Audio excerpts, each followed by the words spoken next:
ആ, നമുക്ക് ഇതിനു മുൻപും 1971 തൊണ്ണൂറ്റിനാലിലാണെങ്കിലും 2008 നമ്മുടെ സർക്കാരുകൾ പ്രതിനിധി സംഘങ്ങളെ രാജ്യങ്ങളിലേക്ക് അയച്ചിട്ടുണ്ട്. സ്വാഭാവികമായിട്ടും ആ ഘട്ടങ്ങളിലൊക്കെ രാജ്യം പ്രതിസന്ധി നേരിട്ട സമയത്ത് വിശദീകരണവുമായി ബന്ധപ്പെട്ട് ഇപ്പോൾ ഈ ഒരു മാറിയ കാലം, മാറിയ രാഷ്ട്രീയ സാഹചര്യം, ലോകരാജ്യങ്ങളൊക്കെ അത്രയേറെ മാറിക്കഴിഞ്ഞു. പുതിയ സാഹചര്യത്തിൽ ഇത്രയേറെ അല്ലെങ്കിൽ ഇങ്ങനെ ഒരു സംഘം പോകുമ്പോൾ അതുണ്ടാകുന്ന ഒരു പ്രസക്തി എന്താണ്? ആ ഒരു വ്യത്യാസം ഇത് എങ്ങനെയാണ് അങ്ങ് നേരിട്ട് മനസ്സിലാക്കുന്നത്?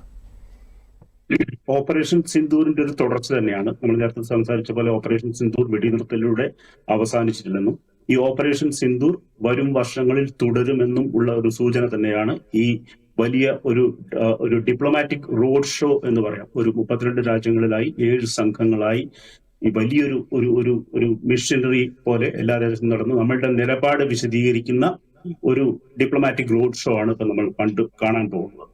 അപ്പൊ എനിക്കിതിനകത്ത് ചേർത്ത് പറയാനുള്ള ഒരു കാര്യം എന്താണെന്ന് വെച്ചാൽ, ലോകരാജ്യങ്ങൾക്ക് ഇന്ത്യയെ കുറിച്ചുള്ള അറിവ് ഇല്ലായത് കൊണ്ടല്ല.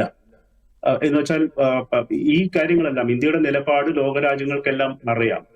പക്ഷെ പാകിസ്ഥാന് കിട്ടുന്ന രീതിയിലുള്ള ഒരു ഒരു ഒരു ഡിപ്ലോമാറ്റിക് കവർ അല്ലെങ്കിൽ ഒരു അനുകമ്പ അല്ലെങ്കിൽ അത്തരത്തിലൊരു സംഗതി ഇന്ത്യക്ക് കിട്ടിയിട്ടില്ല എന്നുള്ളതാണ് ഈ യുദ്ധത്തിന്റെ തുടർച്ചയായി നമുക്ക് മനസ്സിലാക്കാൻ സാധിക്കുന്നത്. ഇപ്പൊ ഫോർ എക്സാമ്പിൾ, നമ്മുടെ വളരെ എക്സ്പ്ലിസിറ്റ് ആയിട്ടുള്ള സപ്പോർട്ട് പാകിസ്ഥാന് കിട്ടിയിട്ടുണ്ട്. ചൈനയുടെ ഭാഗത്തു നിന്നും, അതേപോലെ തുർക്കി, അസർബൈജാൻ എന്നുള്ള പല രാജ്യങ്ങളിൽ നിന്നും വളരെ കൃത്യമായിട്ടുള്ള അസന്നിഗ്ധമായിട്ടുള്ള സപ്പോർട്ട് പാകിസ്ഥാന് കിട്ടിയിട്ടുണ്ട്. നമുക്ക് ഒരു രാജ്യത്തിന് പോലും അസന്നിഗ്ധമായിട്ടുള്ള ഒരു സപ്പോർട്ട് കിട്ടിയിട്ടില്ല. അത് ഞാൻ പറയുന്നത് ഇന്ത്യയുടെ കുഴപ്പമായത് കൊണ്ടല്ല. പക്ഷെ ലോക രാജ്യങ്ങൾക്ക് ഇപ്പോഴും പാകിസ്ഥാനോട് എന്താ പറയാ, ഒരു നോസ്റ്റാൾജിക് റിലേഷൻ ഇപ്പോഴും പാകിസ്ഥാനോട് ഉണ്ട്.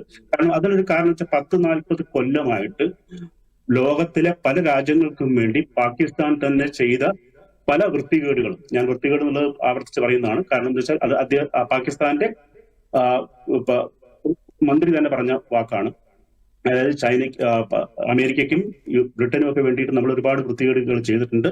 അതിന്റെ എല്ലാം ഒരു പ്രതിഫലം എന്ന നിലയ്ക്കുള്ള ഒരു ഗൃഹാതുര ബന്ധം ഇപ്പോഴും ലോകരാജ്യത്ത് പാകിസ്ഥാന് കിട്ടുന്നുണ്ട്. അത്തരത്തിലുള്ള ഒരു ബന്ധം നമുക്കില്ല. അതുകൊണ്ട് നമ്മൾ സ്ട്രേറ്റ് ഫോർവേഡ് ആണ്. നമ്മളുടെ നിലപാടുകളും നമ്മളുടെ നയതന്ത്രങ്ങളും എല്ലാം വളരെ വളരെ രേഖീയമായിരുന്നു.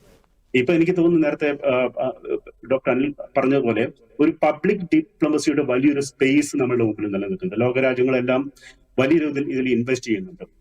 ഇപ്പൊ നമ്മുടെ ഈ സംഘം പോകുന്നതും അത്തരമൊരു പബ്ലിക് ഡിപ്ലോമസിയുടെ ഭാഗമായിട്ടാണ്. ഇപ്പൊ ചൈനയുടെ ഒക്കെ ഡിപ്ലോമസി നോക്കുകയാണെങ്കിൽ ഒട്ടനവധി രാജ്യങ്ങളിൽ ചൈനയ്ക്ക് യൂണിവേഴ്സിറ്റിയിലെ ബെഞ്ചുകളുണ്ട്, തിങ്ക് ടാങ്കുകൾ ഓപ്പറേറ്റ് ചെയ്യുന്നുണ്ട്. എന്ന് വെച്ചാൽ നമ്മളൊരു ഡിപ്ലോമസി എന്നത് കേവലം ഒരു എന്താ പറയാ, ഒരു ഹൈക്കമ്മീഷൻ അവിടെ ഉണ്ടാക്കുകയും അവിടെ ഒരു അംബാസഡർ ഇരുത്തുകയും അതിനപ്പുറത്തേക്കും ഒരുപാട് ലെവലിലേക്ക് വളർന്നിട്ടുണ്ട് പുതിയ കാലഘട്ടത്തിൽ.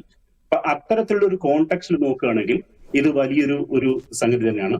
പക്ഷെ ഇതിന്റെ ഒരു എൻഡ് റിസൾട്ട് എന്തായിരിക്കും, വാട്ട് ഈസ് ദ ഡെലിവറബിൾ എന്നുള്ളൊരു ചോദ്യം ചോദിക്കുമ്പം ഞാൻ അത്ര വലിയ പ്രതീക്ഷയൊന്നും എടുക്കില്ല. കാരണം പാകിസ്ഥാനുമായിട്ടുള്ള ഒരു നയതന്ത്രത്തിൽ ഒരു റീസെറ്റ് ചെയ്യണമെങ്കിൽ അത് കൺസിസ്റ്റന്റ് ആയിട്ട് കുറെ കാലത്തേക്കെങ്കിലും നമ്മൾ ഈ ഓപ്പറേഷൻ സിന്ദൂർ നടത്തേണ്ടതായിട്ടുണ്ട്.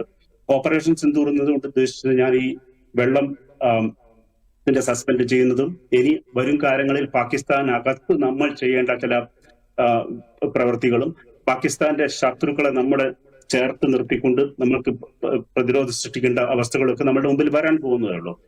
അപ്പൊ ഒരു മൾട്ടി പ്രോങ്ഡ് ആയിട്ടുള്ള ഒരു 360 ഡിഗ്രിയിൽ പാകിസ്ഥാനെ എങ്ങനെ ഫ്രെയിം ചെയ്യാം എന്നുള്ള വലിയൊരു ആലോചനയ്ക്ക് തുടക്കമായിക്കൊണ്ട് നമുക്ക് ഇതിനെ കാണാൻ പറ്റും. പക്ഷെ ആസ് സച്ച് ഇതുകൊണ്ട് വലിയ രീതിയിലുള്ള ഒരു മാറ്റമൊന്നും ഉണ്ടാകുമെന്നുള്ള പ്രതീക്ഷ എനിക്ക്